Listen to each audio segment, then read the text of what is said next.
Lloréns, Belén Hernando-Llórens. I'm an assistant professor at San Diego State University in Southern California. And first of all, I would like to thank Professor Mora for this opportunity. And second, to really apologize for not being in person. I made the mistake to write in my calendar that we were going to meet 12 p.m. Pacific time, but it was Central time, which means that this was 2 hours ago. So by the time I was ready to start, your class was over. So again, I really apologize. I was not expecting to do this kind of recording of myself talking. So, but I still wanted to share some of my talking points in case they are of interest and benefit you.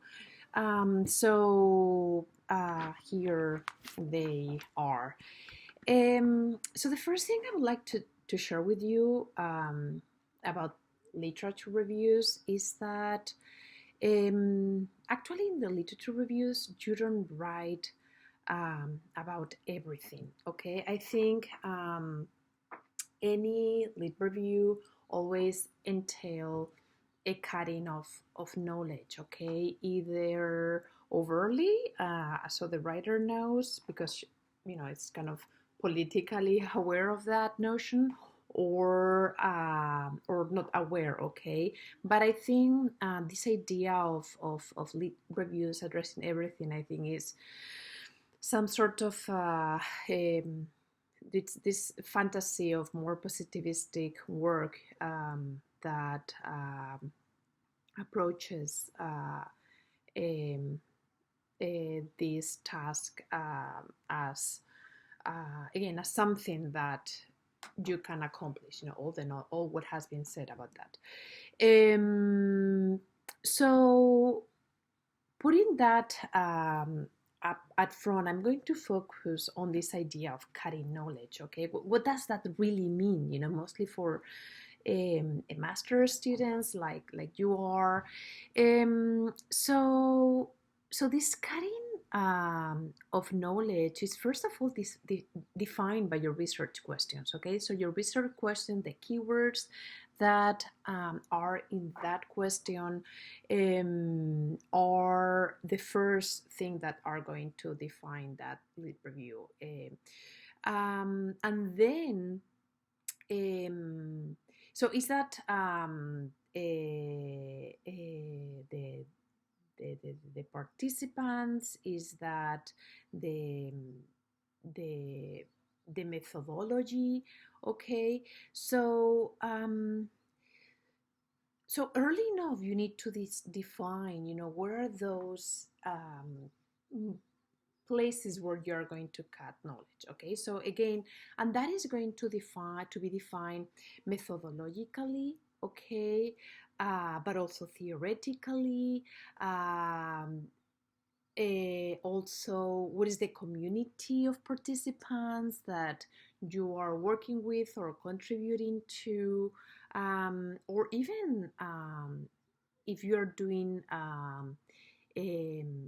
more of a global kind of research and investigation in a way that you want to contribute with global trends, or if you are going to be doing that research more for the national context, but you are doing the investigation and you are just aiming to contribute to that conversation.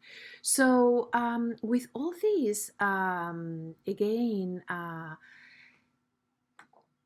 your questions are going to give you keywords. Okay, either bilingual students in Colombia, or bilingual indigenous communities in Colombia, or bilingual students in the US. Okay, those are, for example, some of the ways in which you are going to be, for example, starting to cut your your lead review. You know, what is it that has been said around that? Another thing that you are going to use to cut even that more is the methodology that you're going to be using. Are you going to be doing an ethnography, for example, but also theoretically? Okay, so are you focusing on postmodern perspectives or post-foundational perspectives on ethnography, or on feminist or post-colonial perspectives, you know, of ethnographic work? Okay, so uh, all these things are going to be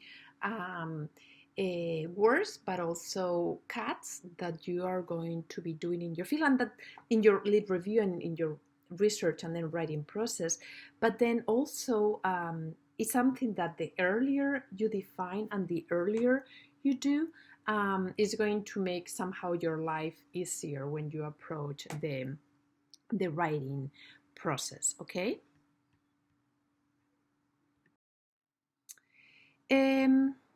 Something else that I wanted to add about literature reviews is that lit reviews are not static text, but that they change with the audience and also with the genre that you are writing. Okay, and what do I mean with this? So first of all, it's not the same to write a lead review for a master thesis, okay, where your audience is going to be your committee who needs to pass and to say that that is okay.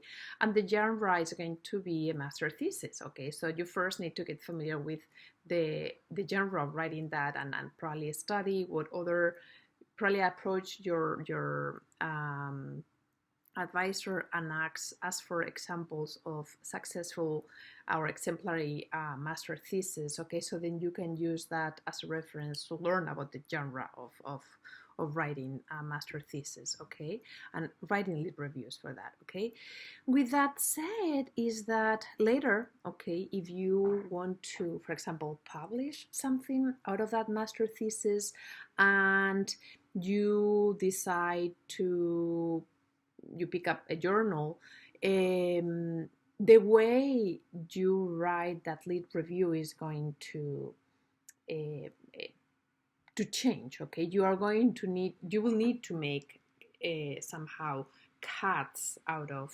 that. Okay, so I'm going to give you an example of what I mean with this. Okay, because it's not the same that you write for a journal in, I don't know, in applied linguistics. Okay, where the readers, okay, so the audience is going to be, are going to be applied linguistics, than writing to a journal in the field of teacher education, okay, where the readers are going to be teacher educators or teachers or whatever. Okay, so for example, I don't know, you imagine you're doing some research on translanguaging. I'm sure you might be familiar with this field or with this concept. Okay, so if,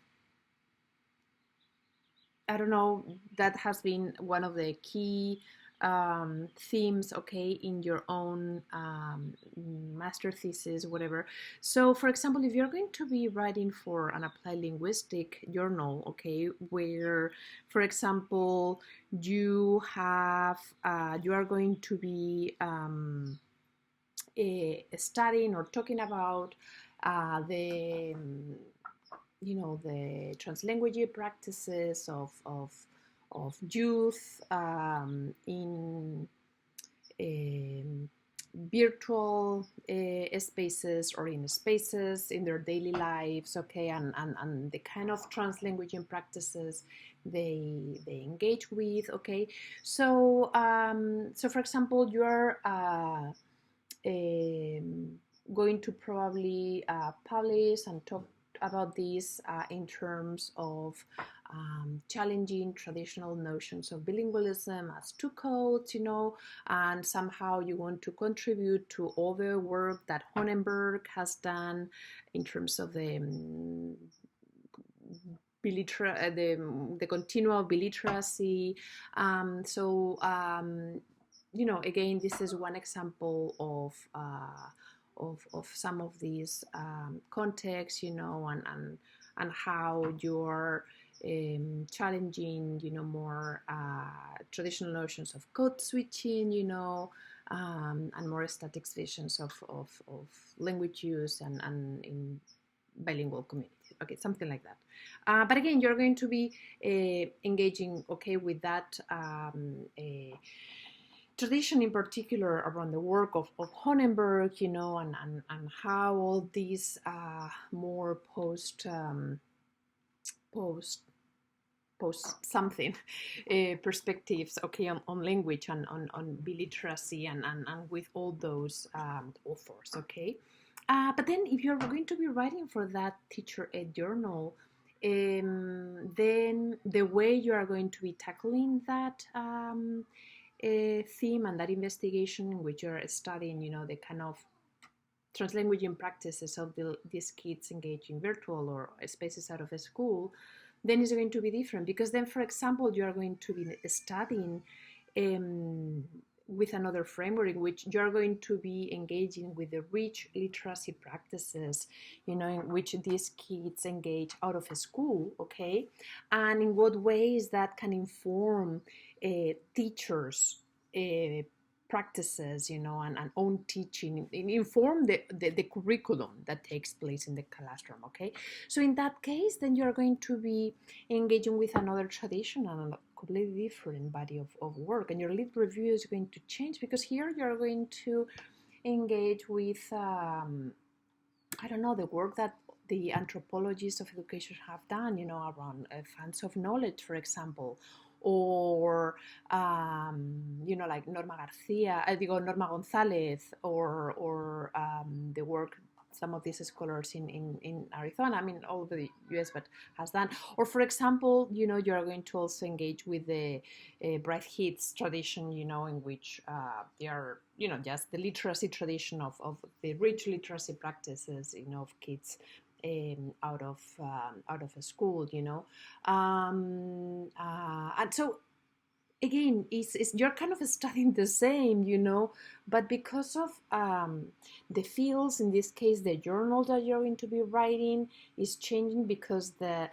audience who are going to be reading your research and your work is going to be different. You really need to tackle that lead review in different ways. I haven't engaged with the research question, but probably the way you frame your research question for one of the journals and the other one is going to be different too, okay? Because again, you are approaching, your work and the people you are talking to in different. And probably just another, like a third point that I want to highlight, and probably just as a wrap up of what I've said, is that